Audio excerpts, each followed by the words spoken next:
So hello everyone. This is tutorial 10 part 1.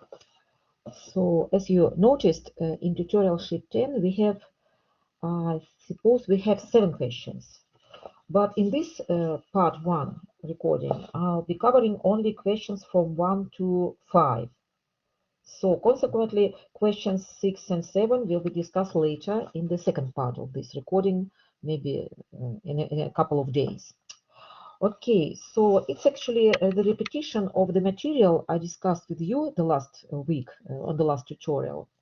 But maybe some things will be given in more detail and maybe there will be more examples because this time I don't need to worry about the time limit. Okay, so let's start with, as you remember, the last tutorial was devoted to Cartesian and exponential forms of the complex number. So let's start with the Cartesian form. Cartesian form, number one, topic number one, Cartesian form of a complex number, complex number. Okay, of course you're supposed to be pretty familiar with this form from your previous semesters. And let me remind you. So all the complex numbers are denoted like Z, and they all have this representation x plus I, y. Of course, I mentioned to you before that the whole theory of complex number, which we are going to start studying now, it was born from the assumption that square root of -1 exists, and it was denoted by I. It is called, as you know, imaginary unit. And so the whole theory was developed of this assumption. This assumption actually could be rewritten in another form, that I squared is equal to -1. These are actually the same things. So let's have a look at this. So this representation of the complex number is called a Cartesian form of complex number.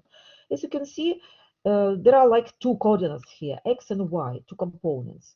So the first component is usually called the real part of the complex number, and y is normally called imaginary part of the complex number. So for example, if you are asked to calculate imaginary part of some number, let's take it 2 plus 3i. Of course, it will be equal to 3. It's a coefficient in front of I, imaginary unit, and so on.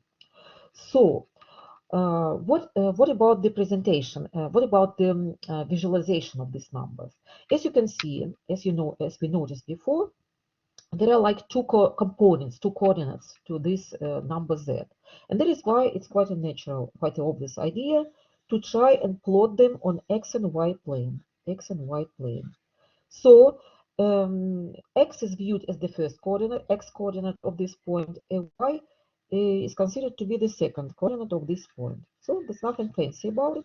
But you know what? The whole set of complex number is denoted by capital letter C, complex C, the first capital letter. Do you remember we had a notation from the set of real numbers? This was denoted by capital R. So in this case, this x and y, x or y plane is called complex plane now, or maybe Argand diagram. There is another term for this, Argand diagram or complex plane. I prefer to use complex number plane or just complex plane. So it's a visualization of complex number. They can be viewed as points on this complex plane. With every point has two coordinates. But you know what? In some cases, it's much more convenient to imagine them being vectors with the beginning beginning in the origin of coordinate system and ending at this point. In some situations, it's more beneficial to view complex numbers as points. In some situations, it's much more illustrative to view them as vectors. As you know, this red vector is called position vector. It has the same coordinates as the point. That is why they are sort of interchangeable.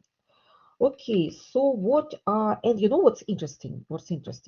If your y is equal to 0, you will have z is equal to x, which is actually a real number.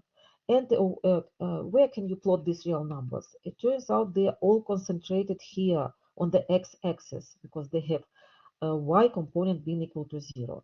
So just imagine, so all the things which we did before in mathematics, they were about real number. That is why we were doing our problems only being on this x-axis. But now all of a sudden we launch into this bigger, much bigger space, which is called complex space or complex plane. So it turns out that complex number is just a generalization of the concept of real numbers, and vice versa. I can build this phrase in a opposite way. Real numbers are just a particular case of complex numbers. By the way, apart from the concept of real numbers, we can also consider the concept of imaginary numbers. Imaginary numbers can be derived from this case, a general case when x is equal to 0. Then you end up having numbers like 2i, 3i, minus 10i, and they are all located here on the y-axis. And it's quite natural to call them imaginary numbers or just purely imaginary numbers. So complex number is a more general concept. Also, there is also one notation which I want to highlight to you from the very beginning. There is a notation as z with the star. What does it mean? It means conjugate of number z, of complex number z. There is nothing fancy behind this conjugate. Conjugate is just x minus I y. That's it. So the initial number is usually x plus I y, and this is just has minus y. That's it. You might ask, why do you use this notation for? The thing is that there's going to be lots of formulas, lots of transformations in the complex number theory, and it's just was invented just for the convenience. Many formulas will look much shorter if you use this notation of conjugate number. Nothing like this. So nothing fancy behind this notation. Okay, so now you're pretty familiar with the concept of complex number. And of course, as with any other number, the question arises as, are there any operations over these numbers? Because we know that there are lots of arithmetic operations over real numbers. What about the complex numbers? Let's discuss them. And it turns out that there are quite a few operations, and I counted at least 6 operations. So let's start discussing them one by one. The first operation is the simplest one. Let's call it like something like multiplying complex number z by some real number, by a real number. Let's start with this operation because this is the simplest of all. So I think it's the best way to discuss this operation is by just going over some examples. So let's call it example 1. I always try to enumerate my examples, but I always lost count as a result, but that's okay. So let's imagine that we are given some complex number like 2 plus 5i, and we need to multiply 3z, 3 times z. So we want to multiply this complex number z by real number 3. How can it be done? The answer is in the most obvious and the most natural way. You can just substitute z with this expression, and let's see what happens next. And of course, immediately looking at this expression, you are tempted to do this multiplication: 3 times 2 plus 3 times the second term, and that's exactly what should be done. But mathematicians who developed this complex number theory, they proved long ago that this could be done in exactly this way in the theory of complex numbers. So it's quite good news. It looks like the very first operation was not difficult at all. Let's move to the second one, which is addition. What if we need to add? By the way, I'm not finished with this operation, because it's always interesting to discuss things from visualization point of view. So if we decide to view complex numbers as vectors, in this case it's more beneficial to imagine them being vectors. So let's suppose that this was our vector, initial z, vector z. What will happen to a vector if you multiply it by some constant 3? And the answer is pretty obvious. It will become 3 times longer, but the direction will be the same. And you know, the same thing happens to the complex number. If you try to plot the initial number and plot this number with these coordinates, you will be amazed that it's the same vector, but it's just 3 times longer. That is why in the case of the first operation, it's better to view complex numbers as vectors, because it immediately has very illustrative purposes. Okay, let's move back to the second operation. Addition of two complex numbers, z1 plus z2. How should it be done? Let's have a look at it. So let's do it on the example again. So let's imagine that our z1 was equal to 5 plus 2i, and the second complex number is 7 minus 3i. And so we are asked to do this addition. I'm going to do it right here. Of course, again, as in the previous case, the most obvious thing is to substitute z1 and z2 with these expressions, and just see what happens next. So it looks like this. Of course, you can see 4 terms here, but you know what? You can easily spot the groups of like terms. Look at this: 5 and 7 are like terms, of course, and of course they give you 12. As for remaining guys, 2i minus 3, of course they are sort of like as well, and they will give you minus I.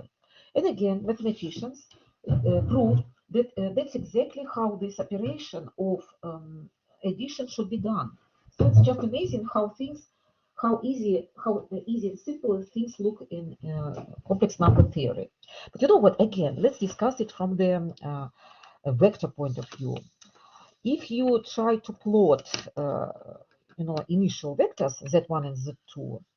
So let's try to do it. I'm not going to plot it for these concrete vectors, because this coordinate is too big, 7. I don't want to spend so much space on my paper. I'm just imagining. So let it be z1 was this vector, and that z2 was this vector.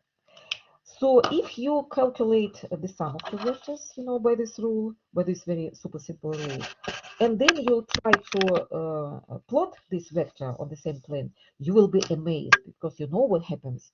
It turns out that the sum of the complex number is exactly the sum of these two vectors, like it used to be in vector algebra. Look at this. Look at this. It's just amazing. It's just amazing. So you know what's especially amazing about this complex number theory, that it was derived from the very strange assumption, that very artificial assumption, that square root of -1 exists. It's absolutely mind-blowing. But nevertheless, the theory which was developed out of this assumption looks very beautiful, very symmetrical, and many things, are just, so beautiful that it's even spooky, I would say. Okay, we are not finished with our operations. The third operation will be multiplication of two complex numbers. So multiplication z1 times z2. Actually, you know what? The first operation, which was multiplying by a real number, is not actually considered a separate operation. I just gave it to you just just like a warm up, maybe, because it's actually the special case of this marginal operation. Okay, so let's do it again in a similar manner. Let's use the same data, the same z1 and z2 from the previous example, and let's just use our traditional approach. What is our approach? We just substitute z1 and z2 with the expressions, and then we try to figure out by ourselves what could be done in this situation. Of course, the most obvious move is to perform this multiplication. First term here times first term here, first term by the second term, and so on. And that's exactly how it should be done. It was proved, derived long ago, that it's exactly how multiplication looks in complex area. Okay, I'll do it in much more detail. 5 times 7 minus 2i times 7 minus 5 times 3i minus 2i times 3i. What do we have here? This guy is 35, of course, minus 14i minus 15i, and here we have something new, minus 6 times I squared. But here, what is I squared? You should remember, you should recall our assumption. This guy is equal to -1, of course. That's why this term will be +6. And it's going to be like term with this one. So 35 plus 6 will give us, obviously, 41. And these two remaining guys are like terms as well. And they will give us -29i. So that's it. So as you can see, so far, all our operations have looked quite simple, quite obvious, quite natural. But you know what? And when it comes to visualization, there's no visualization rule. This multiplication doesn't coincide with dot product of two vectors or even cross product. It's just something different. That is why I can't tell you the geometrical meaning behind it. I just don't want to waste my tutorial time, actually. If you're really interested, there is quite a beautiful visualization of this operation. But if you're really interested, you should have a look at your lectures once again. It's I think that it's being discussed there. Our task for this tutorial is to study how to solve problems. So this is why I have to omit some really interesting theoretical things. Okay, what next? The next operation is division. Operation number 4 is division. What if you want divide? If you want to divide two complex numbers, it's convention to denote division like a fraction because it's much more convenient and for many reasons. You will know why. Okay, let's do it on one example, just like before. Let's take the same numbers, Z1 and Z2 here. Let's substitute them here. 7 minus 3i and so on. So this time, this expression looks a little bit more challenging because there's nothing obvious here. Maybe you don't have any ideas yet at all. But you know what? The idea is to come up with the answer which looks like a Cartesian form or complex number. But our problem is that it's fraction.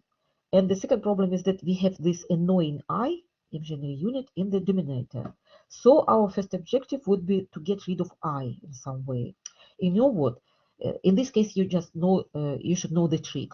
It's not very difficult. It's not very fancy trick, but nevertheless, you should know it. So what people usually do to do this division, they multiply the denominator by so-called conjugate expression or conjugate complex numbers, you know. So what is it done for?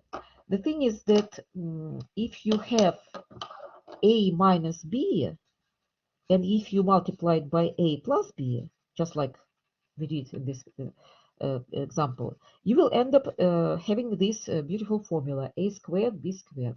And why is it beneficial in our case? Because it means that I will be squared. And if I squared, we know that is equal to -1. And that's how it disappears, this annoying I disappears from the denominator. But of course, you know that if we do something to the denominator, we need to do the same thing to nominator. Otherwise, our equality won't hold anymore. So that's how you should start doing division. Okay, so let's start with nominator. Let's do this multiplication. So first times first will be 35.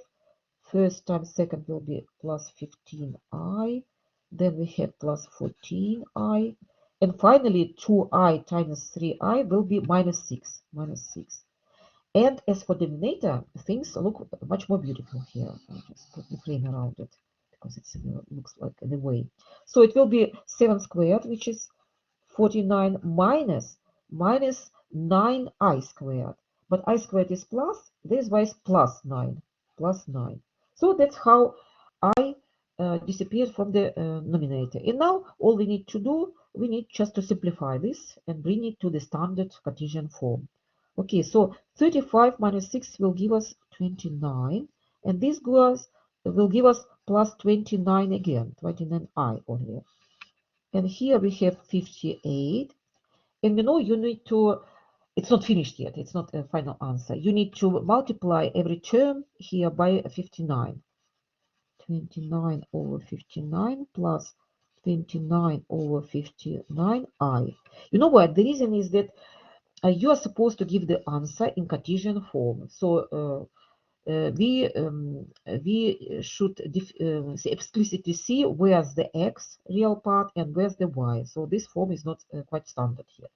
Okay, as for division, again, it has a very beautiful, actually, geometrical meaning. But please turn to your lectures and watch how exactly it looks like, because I don't have time, and otherwise my tutorial will be too overloaded in any case. Okay, so let's move to operation number 5. Operation number 5 is taking powers of complex numbers. So how can it be done? How can we square some complex number, or take it to the power of 10 or something like this, or maybe even 100, it doesn't matter. Okay, so let's see how it happens. So let's imagine that we have z is equal to 2 plus 3y. 3i, my favorite number somehow. And let's try and find the square of this number. The most obvious thing to do, of course, blurry, it's getting blurry from time to time, is of course to substitute our expression, which is 2 plus 3i, and try to square it. And of course, you know beautiful formula, a plus b squared is equal to a squared plus 2ab plus b squared. So what we are going to do, we are going to apply this formula, as simple as this. It's just too blurry. I don't know why. It's not so good. It's very, very sensitive to something, to some movement. Okay, so this will give us 4 plus 12i and plus 9i squared. And as we know, the last term will be actually minus 9. That's why 4 minus 9 will give us minus 5. Minus 5 plus 12i. You know what? We have to admit that taking squares of a complex number, it doesn't seem like a big issue. Okay, let's try and cube this number. Cube. In this case, you should know another formula, and I don't think that many people remember this formula. Let's write it down. We will need it even in the next tutorial. A cubed plus 3a squared b plus 3ab squared plus b cubed. So that's how this formula looks like. Let's try and apply it. Of course, it looks much longer. We have 4 terms now, but it's not a big issue. Okay, 2 cubed will be 8 plus 3, 2 squared times 3i plus 3 times 2 times 3i squared and plus 3i cubed. We have 3i cubed. Okay, let's simplify it now. So the first term is still 8. The second term will be 9 times 4 will be plus 36i. This guy, you know, will be minus 9. Minus 9 times 6 will be minus 54. Here we have 27. Quite interesting thing. 27 I cubed. I cubed. We haven't come across I cubed yet. But we can add together these numbers meanwhile. So how much it will be? It will be minus 46, I suppose. And we have to rewrite 36i. Let's discuss I cubed here in this corner. So I cubed can be viewed as I squared times just I. And you know that I squared is minus 1. That is why it's minus I. Okay, let's use this fact. So it will be minus 27i. And finally, we have these two like terms, which will give us plus, I don't know how, plus 9. Yeah, plus 9i. That's it. So as you can see, there's nothing impossible. We can take powers of complex numbers, but you know, the bigger the power gets, the more annoying this thing is actually. So, for example, if you try to do something like this, a plus y to the power of 10, you will have 11 terms here, and so on and so on. Of course, there is a special formula, very beautiful formula in mathematics. But you know, it's sort of, we feel that there should be some more beautiful method. It looks pretty annoying. Sometimes you might be asked to calculate some number to the power of 100. And in this case, you don't fancy writing 101 terms. So it's definitely, so what is our conclusion? Our conclusion that its Cartesian form of complex number is not very good for taking powers, not good. So what we are doing now, we are exploring a Cartesian form of a complex number, and we are analyzing it from the point of view of operations. Are these operations convenient to be done on this form or not? And then, the first time, the fifth operations turned out to be not to be very convenient. When then the powers are very small, like 2 or 3, then it's okay, you can do it. But then powers get bigger, we should definitely know the better way. But there is an exception. There is an exception which we need to discuss. Exception. When you deal with imaginary numbers, purely imaginary numbers, then it can be done in a quite beautiful way. Let's discuss with I. We just saw that I cubed could be treated in this way. But let's discuss, for example, even powers first. What if you need to calculate I to the power of 4? How can it be done? I think that the best way is to rewrite it as I squared and then squared again. There are many beautiful properties of powers, and that's one of the properties. And so inside the parentheses, you have -1, and -1 squared, everyone knows that it is 1. So that's how it can be calculated. So it looks like we are coming up with some beautiful technique for calculating even powers of I. Let's try to use it for some bigger power, for example, like 102. Quite a serious power. But again, we can rewrite it in the same way. I squared inside parentheses, and outside you have 51. Yeah, that's right. So it will be -1 to the power of 51, and this time it will be -1. So it looks like our conclusion is that when you deal with I, or maybe like 2I or 3I or something like this, you can still do it, no problem. But let's discuss odd powers now. We just developed the technique for the odd powers as well. And I think it could be generalized, it could be checked now. So this was quite a small power, I cubed. But what if we are dealing with some I to the power of, I don't know, 77, for example? What would our course of action will be?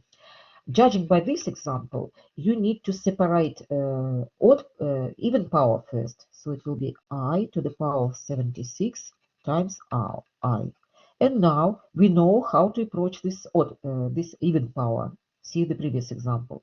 So it should be rewritten as I squared, and then in the power of 38, and this I gets rewritten, of course.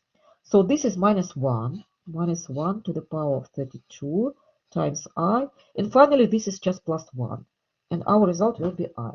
So this is an exception when powers are not so terrible, only for purely imaginary numbers, but all my examples unfortunately only about I. I haven't given you a single example, something like 2I or 3I or something. Okay, but I don't think it's absolutely necessary. Okay, but we have one more operation actually, operation number 6. 6, which is taking roots of complex numbers. And you know what? If our previous conclusion for taking powers was that this Cartesian form is not very good for this, but in this case our conclusion will be even worse. It's impossible to do it. Indeed, look at this. So let's imagine that we were asked to calculate, say, cubic root of 2 plus 3I. You won't even have any ideas as to how to approach this strange expression. You can't take the root of each term. It's not allowed at all in any field of mathematics. So what is our conclusion? Our conclusion is that we have 6 operations over complex number, and only 2 of them, the last 2, are not very good when complex number is represented in this Cartesian form. We definitely need something else. And that is why now I'm going to move to the exponential form of the complex number. But before that, I'm going to give you a homework. So the homework, as usual, you can pause this video. You can do all these examples. And the answers will be given in the next frame. I mentioned here question 1 and question 2 from tutorial 10. So you're ready to do that. Okay, so I hope you've done all these problems. Here are the answers. Here are the answers for these problems. Okay, so that's it. Now we can move further on. Now we need to discuss the second form of representation, which is number 2, exponential form. Exponential form exponential form of a complex number. I just write it like this. So first of all, how does it look like? How does it look like? Let me write it first. So that is equal to rho times e to the power of I times phi. So that's how this exponential form looks like. You know what? Maybe my notation is a bit different from your lecturers, because normally people denote this thing not rho. This is Greek letter rho, but r. Latin letter R. But you know, I have a very bad handwriting, especially when it comes to writing R letter. It's more often than not, it looks like two or something else. This is why, not to confuse you, I decided to choose rho. This is Greek letter rho. I think that all these letters don't actually matter so much. And maybe your lecturer denotes this angle phi in a different manner. Maybe it's theta or something like this. I don't think this really matters. So what are these guys here? What do they represent? First of all, what about their names? Remember that in Cartesian form we had x and y, which we called real and imaginary part of complex number. What are these two parameters here? Are rho and phi. So it turns out that the rho is called a modulus of your complex number, and it's denoted like absolute value, like modulus. So this is a notation, official notation. What about phi? Phi is called argument of the complex number, and it's denoted like arg of z. So if you ask to calculate something like this or something like this, you should know that you need to find your rho and or phi. I hope we will be able to do these examples later if I don't forget about it. Okay, but now it's time to discuss how can they play, what do they mean, these numbers. So in the case of Cartesian representation, x and y were just, Cartesian coordinates. What do these guys mean? It turns out they are just simply polar coordinates of the same number. That's it. If you watch my tutorial about double integrals in polar coordinate system, I went through polar coordinate system quite in much detail, so you should remember. So let's plot our number as a point on this complex plane again. But this time we determine the location of our point not by x and y, but by something else. So namely, the first coordinate is this rho or r, maybe I keep calling it rho, which is actually in polar coordinate system, this guy is called polar radius. But here we have different field of mathematics. It's called modulus or absolute value of complex number z, which is essentially the distance from our point, from our number to the origin. That's it. And it's pretty obvious that a rho could be only non-negative, because distances cannot be negative, of course. What about the second coordinate? The second coordinate is at phi, and it's just the polar angle phi, nothing fancy. Polar or even trigonometric angle phi. So there's nothing new, actually, there's nothing new. Okay, so it turns out that conventional form is just the same Cartesian form, but it's rewritten in polar coordinates, so nothing fancy. So it's quite a good news. Okay, so what do we need to do now? So what is the reason? What is the reason behind inventing this exponential form? You know what? The same reason why it was introduced in the double integrals. Because in some cases, in many cases actually, the double integrals are extremely hard to calculate, and that is why mathematicians noticed that if you make the transition to polar coordinate system, sometimes these integrals become just super simple. The same thing happens here. We noticed before that the last two operations, taking powers and roots of complex numbers, are extremely difficult for Cartesian form. And it turns out that in exponential form, they will be very, very easy. Not very easy, but no, relatively easy, reasonably easy. But before plunging into discussion of our operations again, uh, we need to learn first how to make this transition from one form to another, and it should be done reasonably well, because you don't have much time on your exam and so on. So let's write another topic, how to convert how to convert one form to another. Let's practice it a little bit. So subtopic number 1, let's let's explore conversion from exponential form to Cartesian, to Cartesian. How should it be done? To Cartesian. And as usual, let's do some example. Just I'm going to show you how to do it just by example. So let's imagine that you're given. Again. I don't know what's wrong with it. Let's imagine that our z is equal to 2 times e to the power of I pi over 3, for example. This is a typical exponential form of a complex number. You can immediately see that rho radius is equal to 2 and phi angle is equal to pi over 3. Nothing fancy. But what if you desperately need Cartesian form instead of this form? What should we do?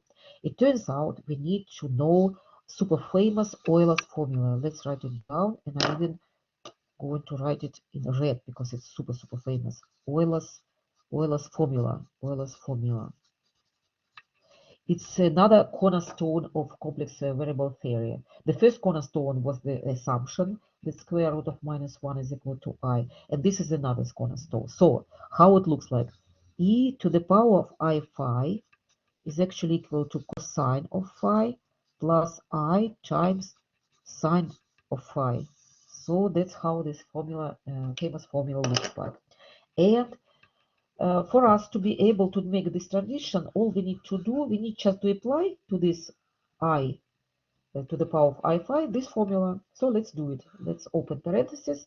So it will be cosine of the angle pi over 3 plus I sine of the same angle pi over 3. And of course, we know to calculate this sine and cosine. So cosine of this angle, this is actually 60 degrees. It's 1/2 plus I times square root of 3 over 2. And of course, we need to do multiplication. So we'll have 1 plus I square root of 3. So the conclusion is that this conversion in this direction from exponential to Cartesian form looks actually super easy. And now I suggest you should pause the video again. And here's the little homework number 2 for you, where you're supposed to make this conversion, to practice conversion from exponential forms. You can see 3 problems here to Cartesian form. So pause the video, do this conversion, and after this, here are your answers. So here are your answers to your 3 problems. Okay, now we are done. Now we need to discuss the opposite conversion from Cartesian to exponential So it's actually equivalent to conversion to transition from a Cartesian coordinate system for x and y system to a polar coordinate system. Of course, we practiced it before in the video when I told you about double integrals, but nevertheless, it does require some time. So let's go over examples as usual. You know, there are 2 approaches actually to this task. The first approach to write down formulas as to how to calculate rho and how to calculate phi. But you know what? I actually hate these formulas because when it comes to phi, the angle phi, things are not easy. It all depends in which quadrant your number is, and it looks like there's not one formula. It's actually 4 formulas for 4 different cases. So that is why, and the second approach actually just common sense. You plot your number on this complex plane, and you use your common sense and your knowledge of polar coordinate system or trigonometry. I think this approach is much more beautiful and much more reliable. Okay, let's start. So let's call it example 1 again, because it's going to be quite a few. And so we are given number z is equal to 2 plus 2i. And our task is to convert it to to exponential form. I'm supposed to use exponential form. So what are you going to do?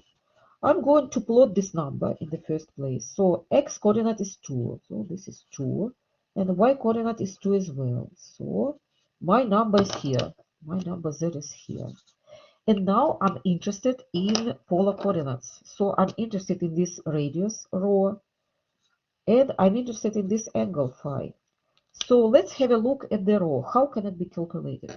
Maybe you immediately noticed that this you can see a triangle here. This triangle and this triangle, and they're actually the same triangle, similar triangles.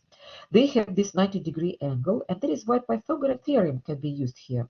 So this side is x coordinate, this is y, and that is why we can even write a sort of formula for rho.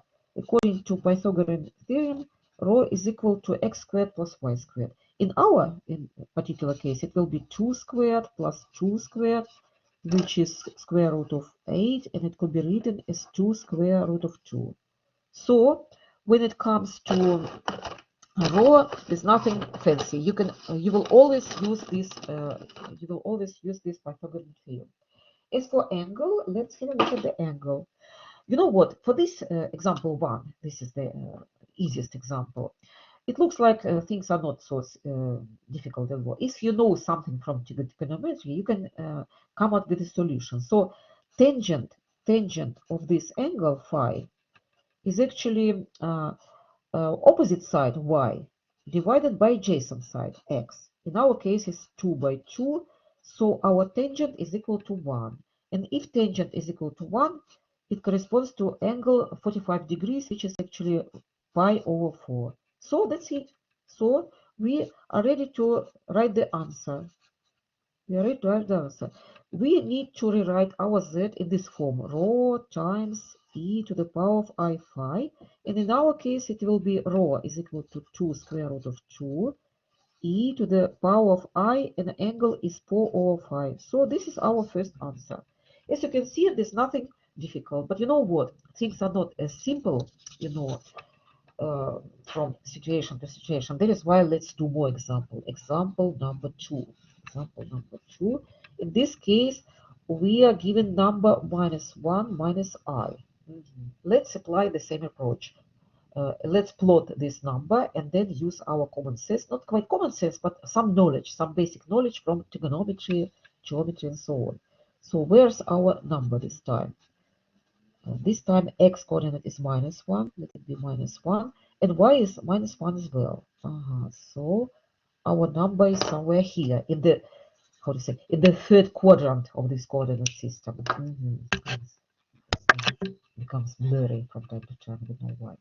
Okay, so what about rho? There's nothing easier than to compute the rho. Rho is here, of course.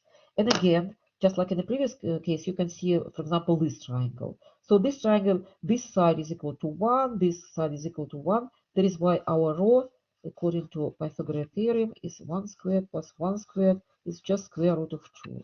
No problem at all. But when it comes to angle, things are getting a little bit more interesting, I would say. A little bit. So, what can you see here? I'm going to use maybe, green. I'm going to use green. So, from this triangle, you can calculate this angle, of course. But you know, is it angle phi or not? No, unfortunately. And that's where your difficulty start coming.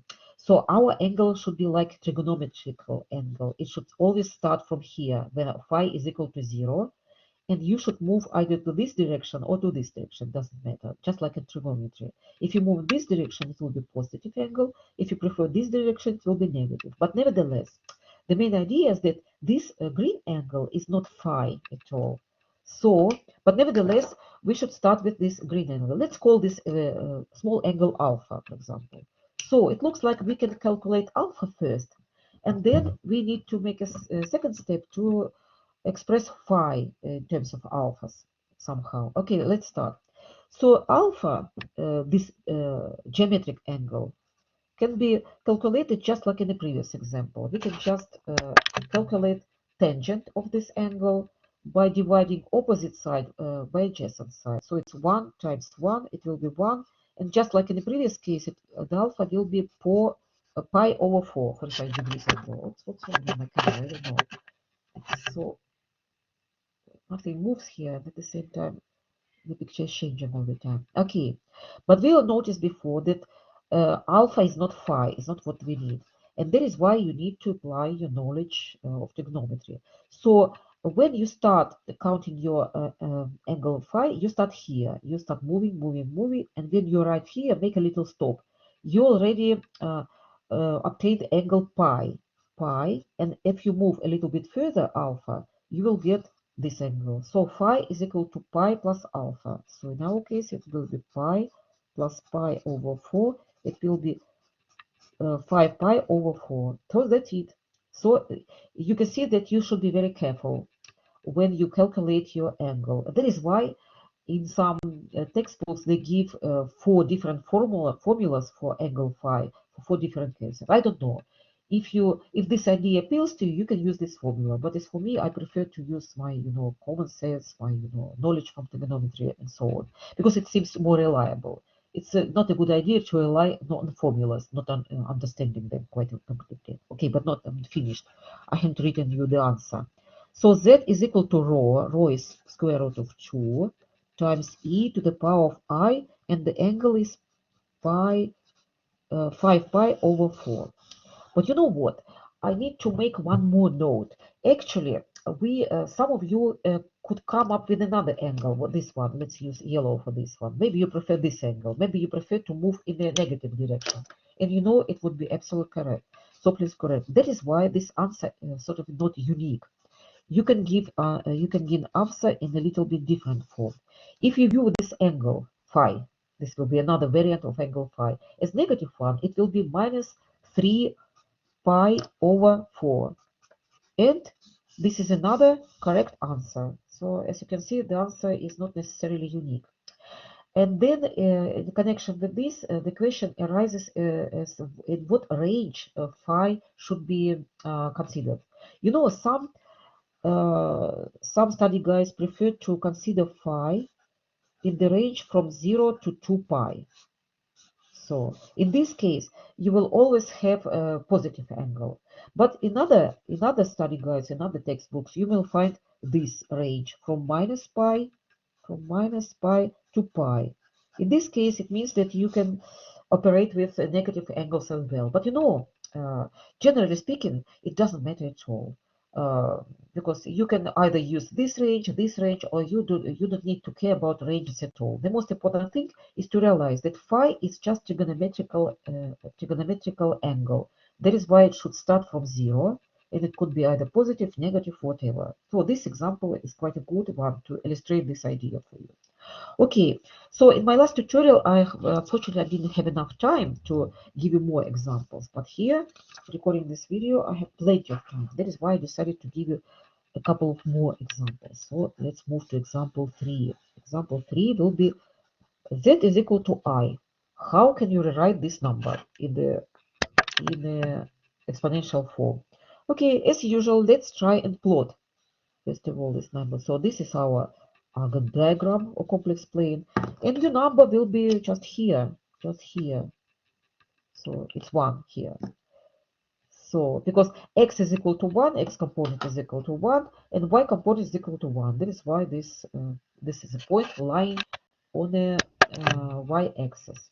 Okay, and now our task is to convert it to conventional form. What is rho? Rho is the distance from origin to this point. So rho is equal to 1. It's pretty obvious. We don't even need Pythagorean theorem this time. It's so easy. What about angle? Angle is pretty easy as well. As usual, you need to start your movement from here. So this is your angle, and this time you can see that it's 90 degrees. But 90 degrees should be written as pi over 2. Pi over 2. And that's it. That's it.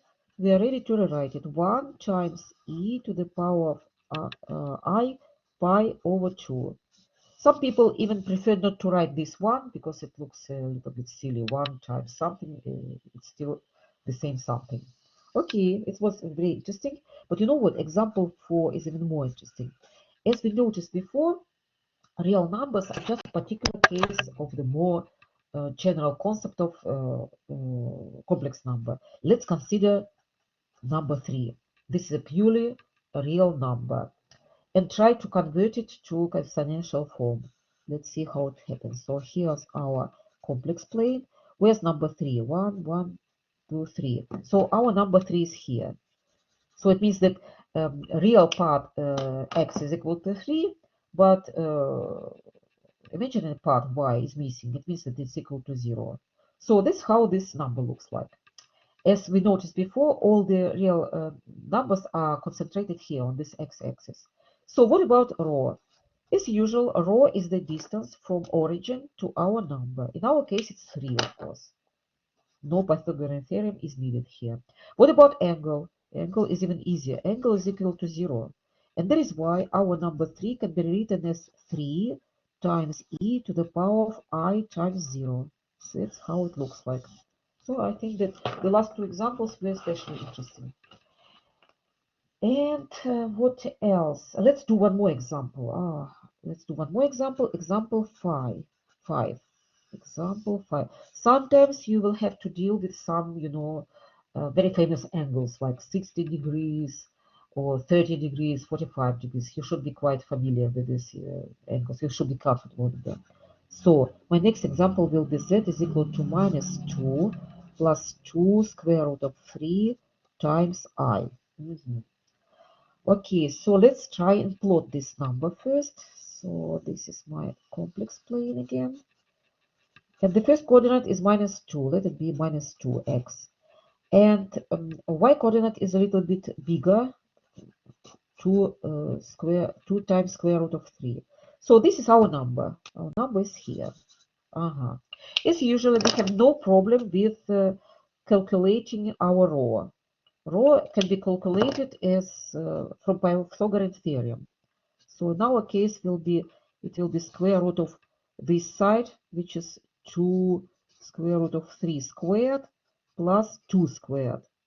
And it will give us 12 plus 4, it will be 16. And square root of 16 is just 4. Very nice number.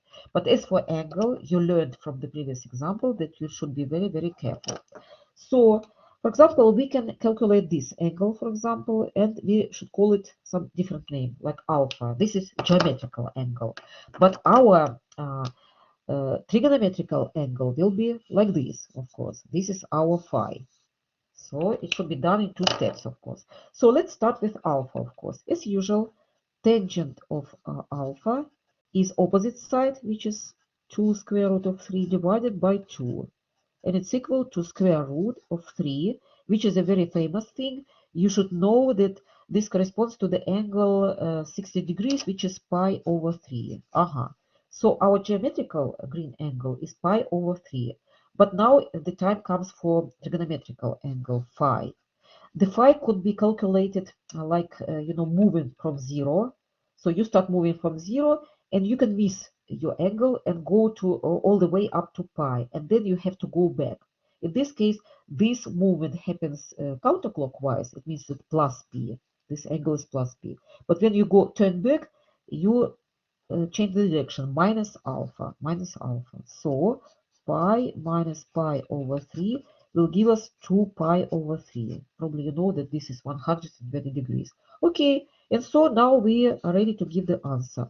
Our rho is equal to 4 e to the power of I, and angles should be plugged in here. So that's it. So by this example, you should realize that you do need to know all these cosines, tangents, sines, cosines of this angle. Or probably if you have a calculator, if it's allowed to use it, then you have no problem. Okay, and the last example, I have even one more example for you. Sometimes these angles can be really ugly, and you shouldn't be put off by this fact in the least. So let's take my favorite number today, 2 plus 3i, and see how this conversion will look in exponential form. Okay, let's plot this number as usual. X, Y. So the first coordinate, the first component is 2. The second component is 3. So we have our number somewhere here. And it looks very nice, this number. It's in the very first quadrant. So there shouldn't be any issues with our angle. Our geometrical angle will coincide with our trigonometric angle. Okay, so let's start with the rho again. Rho, as usual, rho could be calculated as Pythagorean theorem. So it's 2 squared plus 3 squared. It will be square root of 13. No problem. What about angle? Angle, this is phi. This is angle phi. So in the first quadrant, things are very easy. But if you try to calculate tangent of this angle phi, you will have not a very beautiful number, 3 over 2. 3 over 2. No beautiful angle corresponds to this number. And that is why you need to express phi as arc tangent of this number 3 over 2. Or some people prefer to use this notation, like tangent in power of -1 of 3 over 2. You can use both notation. Or maybe even I saw somewhere people wrote something like this, a tangent of 3 over 2. I don't know which of them is more familiar to you, but I think that they are all equally used everywhere. Okay, so in this case, your angle just looks super ugly, but what can you do? Nevertheless, you are able to write exponential form anyway. So instead of rho, you write square root of 13, and this phi will just look like very bulky. Let's see. So arc tangent of 3 over 2. That's it. So you shouldn't be daunted by this fact that sometimes the result looks a little bit daunting. Okay, so now it's time for you to revise this material. And that is why here is my third portion of the homework for you. So as you can see, I gave you 11 small complex numbers, and your task is to convert them all to exponential form. Please try to do this, practice your skills, pause the video, and so on. Now, if you've done it, you can see the answers again. So that's okay. So now it's time. So now you're ready to discuss operations over complex numbers given in this exponential form. Let's write it down. Operations. So let's go over the same operations one by one again, just the same layer. So our very first operation was multiplying complex number by some real number. As I said before, it's not an officially considered operation, but I just prefer to use it as a just warming up because it's so easy. Okay, let's imagine that we are given some number in exponential form this time, like 2 times e to the power of I pi over 7, for example. And you desperately need uh, to multiply it by 3. What can we do? We can just use our favorite technique. We just substitute z with these expressions and then expression and see what happens next. Maybe we will immediately see what to do. Yeah, that's correct. Look at this. When you see this expression, of course, you realize that 3 can be multiplied by 2, but you can't do anything else with this e. But you know what? What we got, it's already exponential form. So it looks like multiplying complex number by real number seems to be very simple operation even in the exponential form. Oh, quite good news, quite good news. Okay, let's move to the second operation, which was addition. The second operation was addition. Do you remember we tried to add two complex numbers? But you know what? Let's try and do it for exponential form. Let's substitute instead of z1 some complex number, this previous one, 2e pi over 3. And let's just concoct some other number like 3e to the power of I pi over 3. And you know what? And so now we got stuck. Now we have the issue. There's nothing which can be done with this expression. We can't. Absolutely impossible. We can't do this operation. We can't do it. Impossible. So our conclusion is impossible. So our conclusion is that if you need to add 2 or more complex numbers together, it could be done only in Cartesian form. So in this case, I don't fancy finishing this case, but actually it can be done. All you need to do, you need to convert every term into Cartesian form, and only after that you should be able to do this. So it's pretty interesting. There's nothing perfect in this world and in mathematics as well. Some operations are good for exponential form, but whereas others are not even possible. Okay, multiplication of two numbers, that1 times that2. Let's use the same numbers. Why not? Case. So that1, let's copy them from here. So this is Z1 times Z2. Here, look, things looks much brighter. Look at this. We can multiply 2 by 3, of course, which will give us 6. But when it comes to these powers, you do know the necessary properties. When you need to multiply two expressions like this, the powers should be added together. So e to the power, the first power, pi over 7, plus e pi over 3. Yeah, so it looks like exponential form is quite good for multiplying numbers. And let's finish it. So we can bring out I as a common factor. And here I can write 3, here 7, which will give me 10 pi over 21. So that's it. Okay, so multiplication of two complex number could be done in both forms. In both forms, it looks quite elegant, quite simple, and so on. Okay, what was our fourth operation? The fourth operation, if I remember correctly, it was division. Yes, it was division. Division. So let's try and divide this the same two numbers.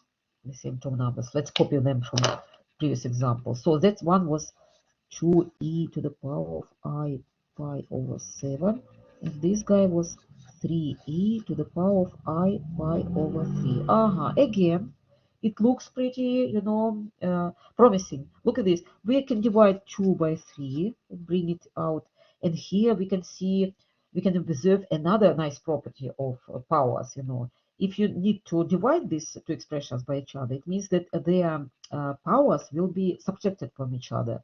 So it will be e to the power, the first power, I pi over 7 minus I pi over 3. And of course, we need to finish this. So 2 over 3 gets rewritten. I is taken out, and here I need to do this multiplication. It will be minus 4 pi divided by 21. Of course, I need parentheses here. So that's it. So good news. Division is good in for exponential form as well.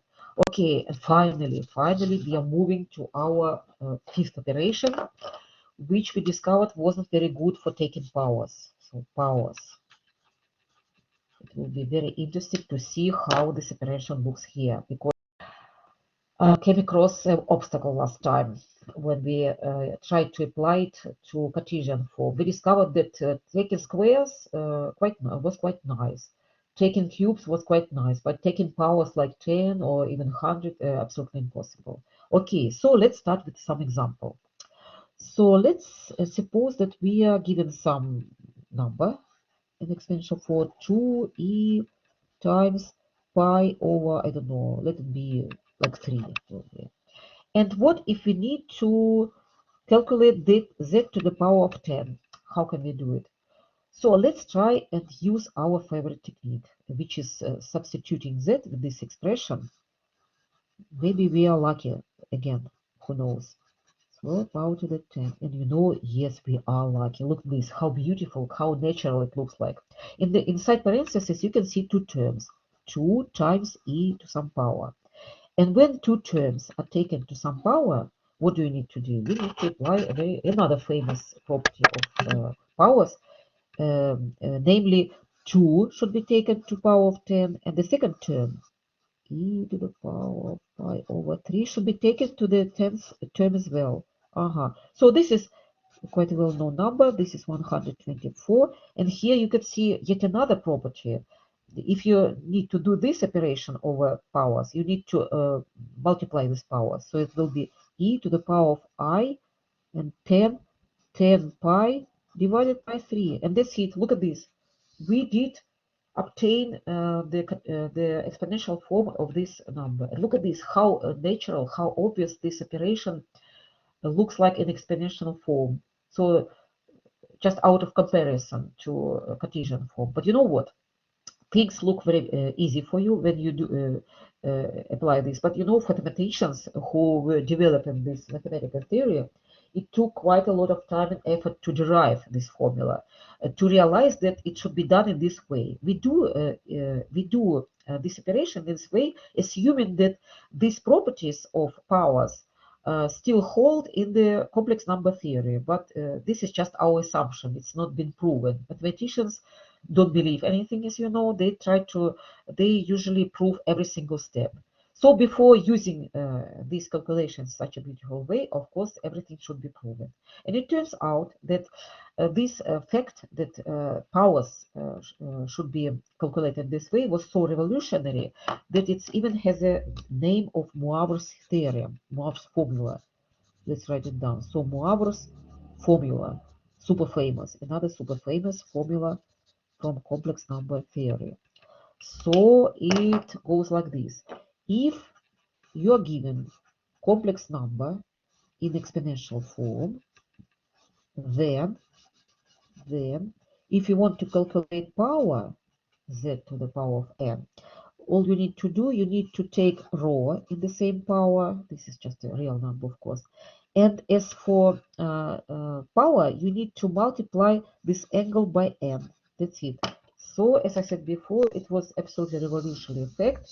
That is why it's called Moivre's formula. What we did actually, we did apply Moivre's formula to our calculation without even, suspecting that it was called Moivre's formula. That's how natural it looks like. That's how natural it looks like.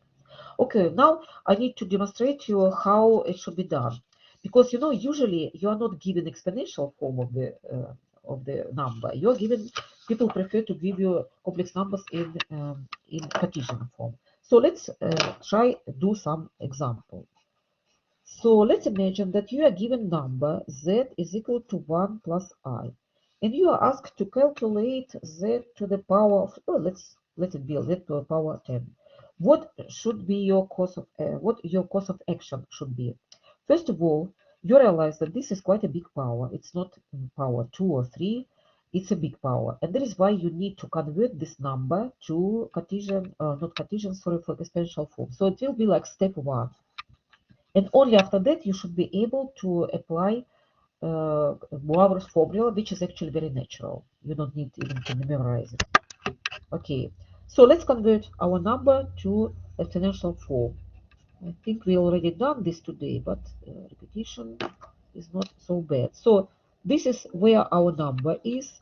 And if you remember, this is 1, this is 1. Rho was equal to 2, square root of 2, and the angle, you can easily see, the angle is equal 45 degrees.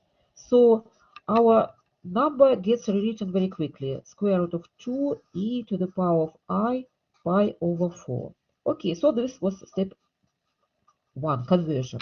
Now, step 2, you need to apply Moivre's formula, which is actually not formula, it's just like using properties. Okay, z to the power of 10, let's substitute this expression here, this exponential form, and to the power of 10. And Moivre's formula, both Moivre's formula and both your common sense says that you need to apply this just application. So square root of 2 to the power of 10 will be 2 to the power of 5, which is 32, but I'll go to write it later. Here you need just to multiply these things. 10 pi over 4. Now we can write that this is 32. Here we can simplify a little bit. It's actually 5 pi divided by 2. And that's it. No, but you know what? You need to perform step 3. The thing is that your input was given in the Cartesian form. That is why, by default, you are supposed to give your answer in the same form, in the Cartesian form. So we need to make this transition back to Cartesian form. So let's do it. We can do it immediately, but I prefer to do everything in steps. Okay. So what? How should be done? We need to apply Euler's formula to this. So it will be cosine of the angle 5 pi over 2 plus I sine of the same angle. And I'm not going to into long discussions about trigonometry. I just know that this angle is at the same place as pi over 2. So cosine is equal to 0, sine is equal to minus 1, plus 1, sorry. So the answer will be 32i, 32i, that's it. So 1 plus I to the power of 10 is equal to 32i. That's it. So that's how it should be done. Okay, so we are finished with operation number 5. So it turns out that if you need to find the power of some complex number, you need to make a conversion to exponential form, because that's where it looks very easy. It's performed in a very easy way. It's actually applying Moir's formula, but then your result should be converted back to Cartesian form. Okay, and now the last topic at last, roots of complex numbers. So this is operation number 6, roots. When we were discussing the pros and cons of Cartesian form, we didn't even dare to do something with cubic root of some Cartesian form complex number, because it seemed to be absolutely impossible for us. Here in exponential form, you can calculate roots of numbers, but it's not going to be very easy. It's not going to be super easy, actually. So let's start with by writing down the formula. So if your number, complex number, is given in exponential form, then to calculate the root of order n from your number, you should do the following thing. You should calculate the same root of rho. Rho is actually the real number. That is why the square, this root will be like just the general root. We'll discuss it later. E to the power of I, but instead of phi, I'm going to write quite a fancy thing now. Phi plus 2 pi times k divided by n. Look at this. Things are getting quite messy here. It's scary. You know what? And you immediately notice that apart from rho and n and phi, we have new parameter here, k, and we need to discuss it. And this is why we need explanation. So where k takes all the values 0, 1, 2, so on, up to n minus 1. So that's how fancy this formula for square roots look like. Okay, and the bad news, or maybe bad news for you probably, at first glance it's bad news, is that, this k takes so many values. It's actually n values here. From 0 to n minus I, it's exactly n values. It means that it looks like the root of z is not unique. There are actually n roots of this number, which sounds very strange, very unusual, but that's how things are. It's actually exactly like this. So I think that in order to get used to the formula, the best way is to just do one example. So let's call it example 1 again, because it's one more subtopic. Let's try and calculate cubic root of 1. Cubic root of 1. As simple as this.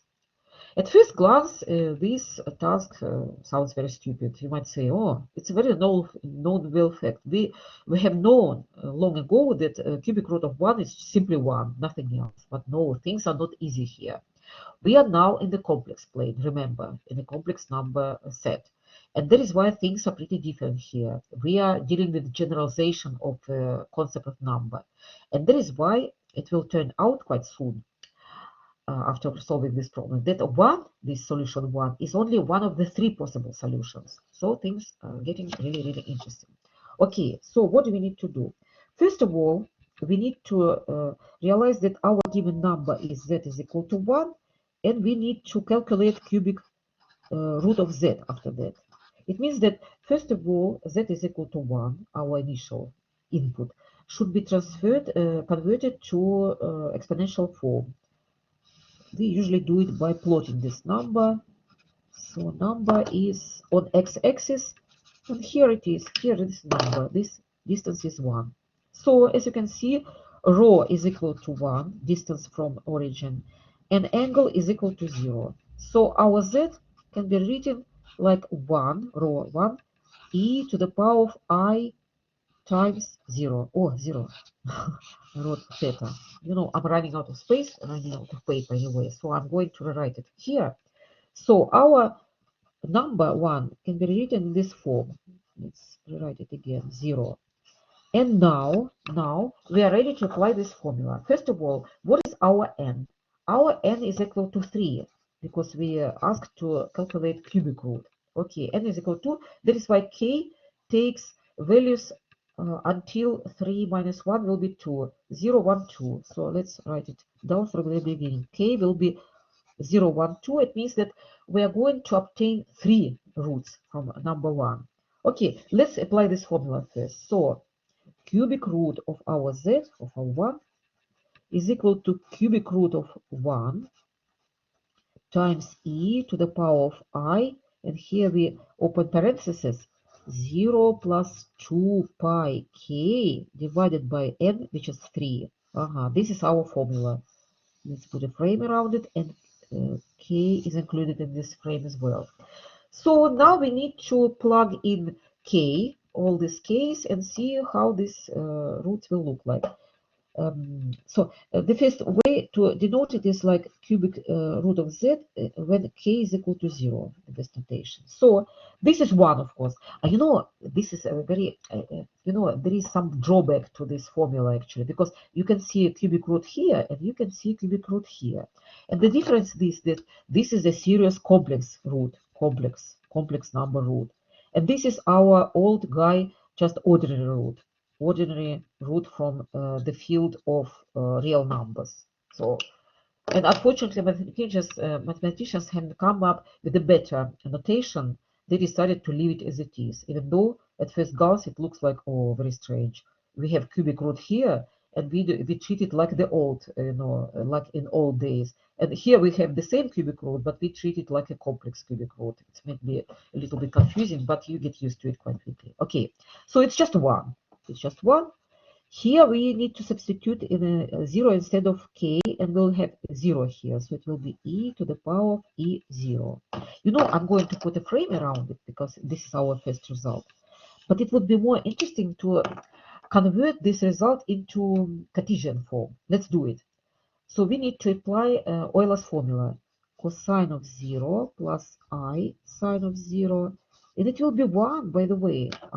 It's the same 1, the same cubic root of 1, which you knew already even before this course. Okay, let's move to the second root, which corresponds to k is equal to 1. It will be 1 again, e to the which power? K is equal to 1 will give us angle 2 pi over 3. So this is our second result. It's quite a nice result. But let's convert it to this form again. So cosine 2 pi over 3 plus I sine 2 pi over 3. So this is 120 degrees actually angle. So this cosine is minus 1 over 2, and this guy is plus I square root of 2. You never suspected that there is another cubic root of 1. Of course, because we didn't know anything about complex number theory. That is why you didn't know about it. Okay, let's finish this task. Let's calculate a cubic root of z when k is equal to the last variable. K, last value k is equal to 2. You will have a 4 pi over 3 here. This is our third root, but again, I'm going to rewrite it in this form, in this Cartesian form. So what do we have here? This is the angle which is in the third quadrant. So both cosine and sine will be the same, but negative, minus and minus here. So that's how this root looks like. But you know what? Things look very easy, very beautiful, and very beautiful, and even spooky, so beautiful. If you try to plot these roots on the complex plane, let's try and do this. Actually, exponential form is very easy to plot, I actually prefer it over Cartesian form because this coordinates looks very nice. Look at this. We have these 3 roots in yellow frames, and we want to plot them. What do they have in common? They all have the same radius. They have the same radius. That is why we can start off by radius. We can start off by plotting the circle of radius 1, because all our roots, they all have this 1 radius. It's not radius, it's an absolute value, but it doesn't matter. But then we need to plot angles. So the first root has angle 0. Where's angle 0? Angle 0 is here. It corresponds to this equal to 1. The second root has angle 120 degrees. It's approximately here. And the third angle is 4 pi over 3. It's approximately here. Look at this. Not only our roots are located on the same circle, which is already looks quite beautiful and even spooky, but also they divide the whole circle into 3 equal parts. It's like dividing the cake between two people into 3 equal parts. So this what makes complex number theory really spooky, because it was born from the artificial assumption, and all of a sudden many things become so beautiful here, so symmetrical. And of course you realize already, so if you decided to calculate the root of order 10 from our number 1, you will have how many roots? Of course 10 roots. They will be located on the same circle, but at this 10 points this time, and these 10 points will be at the same distance from each other. So it will be like dividing the cake between 10 people this time. So that's what makes things really beautiful. And now, so we are finished with this operation now. And you know what I noticed in your tutorial sheet, that sometimes you might be asked to calculate something like arc of some, I don't know, some complex number. Let's try and do this. So what how it doesn't have to do it doesn't have anything to do with the separation of square roots of school roots of numbers. I just decided it like a side note, you know, because I just looked at your tutorial sheet and discovered that we haven't discussed how to do this task. So how to calculate argument of this 2 plus 2i? You immediately realize that argument is actually this angle phi, and that is why to be able to calculate it, you need to plot this number 2 plus 2a, 2 here, 2 here, and you realize, yeah, I know, my angle is pi over 4. That's how this task should be done. Another task which I spotted, it's like they ask you to find the modulus of some number, like 7 plus 2i.